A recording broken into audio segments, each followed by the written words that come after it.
Donc là, on a la possibilité de dater la date de construction, enfin de savoir quand cette maison a été construite. Oui, quand la partie inférieure de la maison a été construite, car c'est un bâtiment qui est de briques et de broc. Il y a même à une époque postérieure deux bâtiments qui ont été soudés l'un à l'autre. Alors ici, on a une date qui est d'ailleurs superbe, 1582, sur la voussure de la descente à la cave d'une maison vigneronne.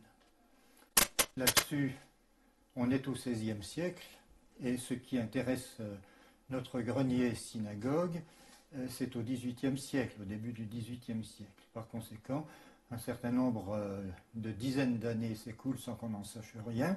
Il faut laisser du travail aux historiens pour la suite. Mais le père de celui qui a fait installer la synagogue dans le grenier, M. Costel, a déjà les honneurs des archives.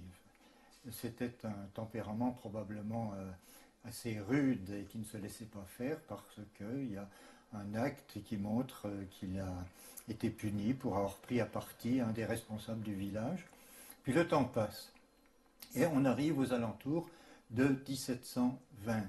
À ce moment-là, ce monsieur tout à fait énergique, semble-t-il, a moins d'énergie parce que son fils, qui est appelé Isaac, dans les archives départementales, dans une liasse tout à fait intéressante, demande l'autorisation à la régence de Hanau-Lichtenberg, qui est sise à Buxwiller, d'installer dans son grenier un oratoire familial parce que la coutume voulait, et l'obligation voulait aussi, que cette famille, la principale de Trenheim de confession juive, se rendit à Westhofen une fois par semaine pour célébrer le Shabbat, environ 3 km, plus 3 km de retour, et à ce moment-là, la supplique, la demande est faite par le fils Isaac, qui est le chef de famille à l'époque, de réunir sa famille dans le grenier pour éviter au vieux père la peine du voyage jusqu'à Westhofen.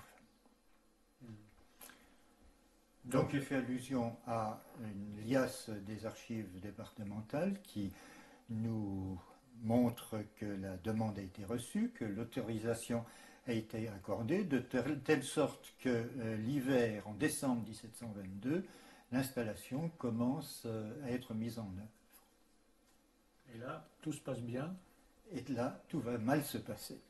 Tout va mal se passer car à une petite distance d'ici, il y a le presbytère protestant qui est habité par le pasteur Gerheinrich Lang, le pasteur Lang, qui n'est pas très très favorable à ce que, comme il l'écrit un jour, les Juifs lui montent sur la tête. Qu'est-ce que ça signifie? Ça signifie que dans une tradition qui remonte au vieux Luther, qui était devenu farouchement anti-juif, il ne supporte pas que une famille juive ou une communauté juive dans le village ait plus de visibilité que le citoyen moyen.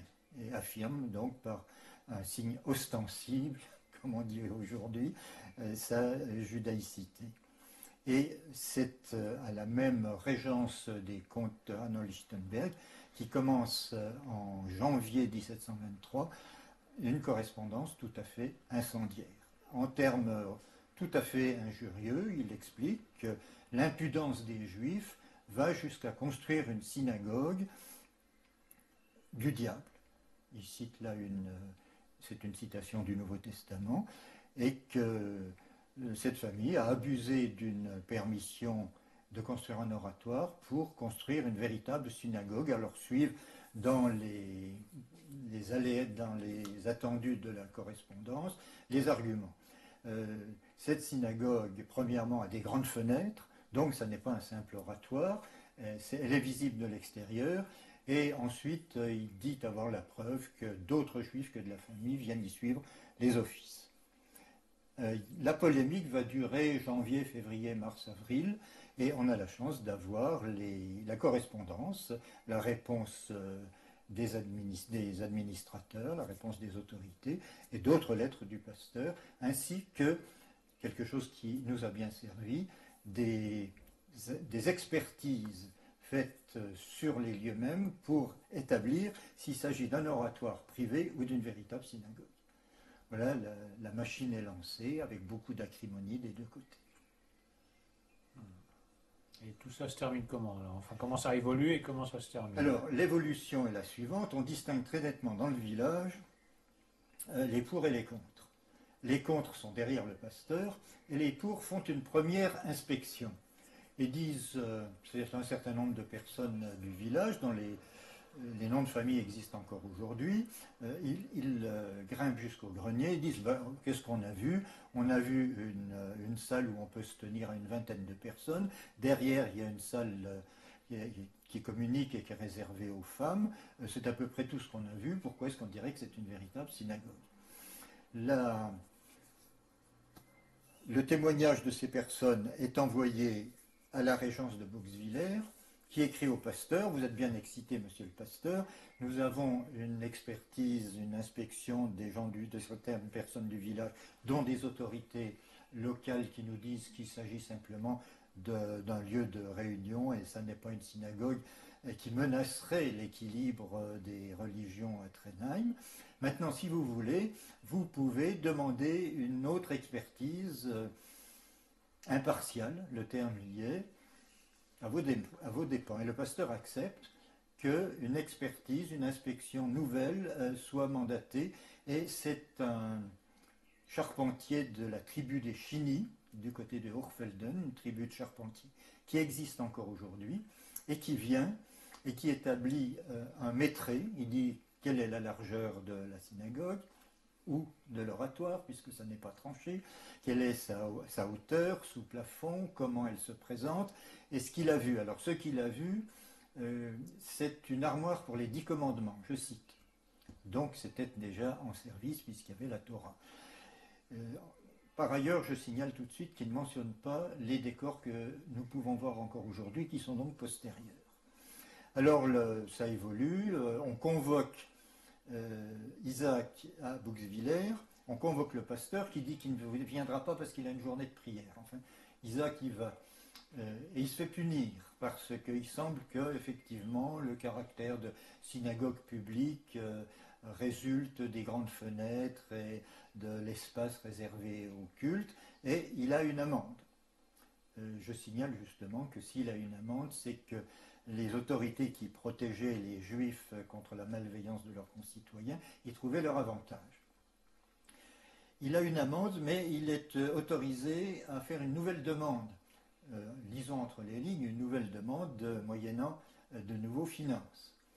Et le printemps arrive, et il y a encore dans la correspondance des témoignages de l'acrimonie du pasteur, de la violence de ses expressions, à deux occasions. Premièrement, parce que les Juifs du village, peut-être du village environnant, et en tout cas les familles de Trenheim, célèbrent Purim.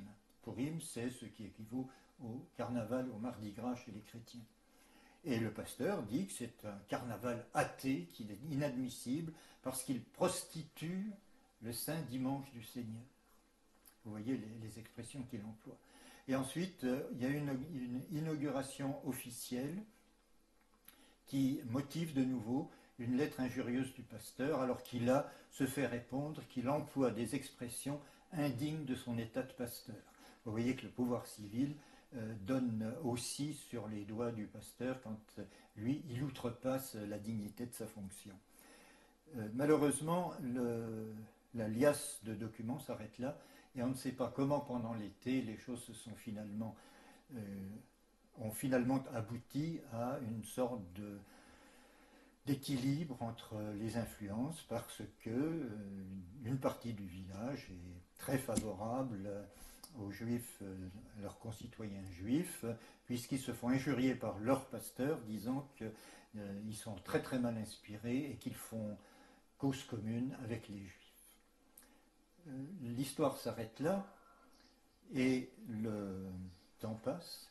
Il y aura donc cette intervention d'un peintre qui décorera l'espace cultuel, et d'après des ouvrages historiques du siècle dernier, avant la Révolution française, donc on passe de 1723 à 1789, les Juifs de Trenheim auront changé de lieu de culte. Celui-ci sera abandonné. Et on retrouvera des traces du second lieu de culte dans la maison de fonction de l'instituteur, qui est près de l'ancienne mairie, des traces en négatif dans le grenier, où on voit qu'il y a eu une chambre réservée à un usage particulier parce que les chevrons ont été entaillés en demi-cercle pour que le plafond soit en voûte, ce qui est l'indication d'un lieu de culte plutôt que d'un simple lieu d'habitation. Malheureusement, cet espace clos par des cloisons a été démoli par l'actuel propriétaire. Et ensuite, au courant du XIXe siècle, on construira une autre synagogue qui a été démolie vers 1920, 21, 22, 23. Jacques Schwartz, qui est né à Trenheim, qui est le fils du grand rabbin Isaïe Schwartz, qui a donné son nom à une rue de Trenheim, l'a connu, lui étant enfant. Et cette synagogue a aussi été démolie et tombée dans le domaine public. L'emplacement de la synagogue est tombé dans le domaine public. Voilà très rapidement l'histoire d'une polémique. En substance, un petit peu par rapport à ce qui s'est passé avec le pasteur qui finalement n'a pas eu gain de cause, est-ce qu'on pourrait en conclure que, de manière générale, la population de Trenheim soutenait plutôt qu'il n'y avait pas vraiment un anti-judaïsme à l'époque, ou plutôt que cet anti-judaïsme était localisé chez certaines personnes? C'est difficile à dire parce qu'on n'a pas fait un sondage à l'époque, oui, n'est-ce pas? oui. Mais il y a certainement toute une partie de la population, celle qui avait fait la première inspection pour soutenir la présence juive, même visible, que le pasteur constitue, et que par conséquent on pourrait penser que ce pasteur considérait qu'il faisait partie, que faisait partie de sa fonction de maintenir l'antijudaïsme théologique du vieux Luther. Ce qu'il y a de tout à fait extraordinaire alors, c'est que l'incompréhension que peut avoir un pasteur de cette époque, pour ne parler que de lui, par rapport au judaïsme, parce que les inscriptions qui sont dans la synagogue actuelle, dans le grenier, comportent des psaumes. Et ce pasteur, dans le calme de son presbytère, pendant les mêmes années, étudiait un commentaire des psaumes qu'il écrivait lui-même, et il a publié un commentaire des psaumes. Alors on arrive à ce spectacle tout à fait hallucinant qu'il y avait dans cette maison quelqu'un qui priait les psaumes en hébreu quotidiennement, dans la maison d'à côté, le presbytère, quelqu'un qui étudiait avec passion les psaumes pour faire un livre qui permette de les comprendre, et qu'entre eux, il y avait la guerre. Il faut simplement espérer justement que par l'intérêt que montrent des non-juifs pour les monuments de mémoire, les lieux de mémoire juifs, cette incompréhension aille en diminuant au fur et à mesure que les années passent.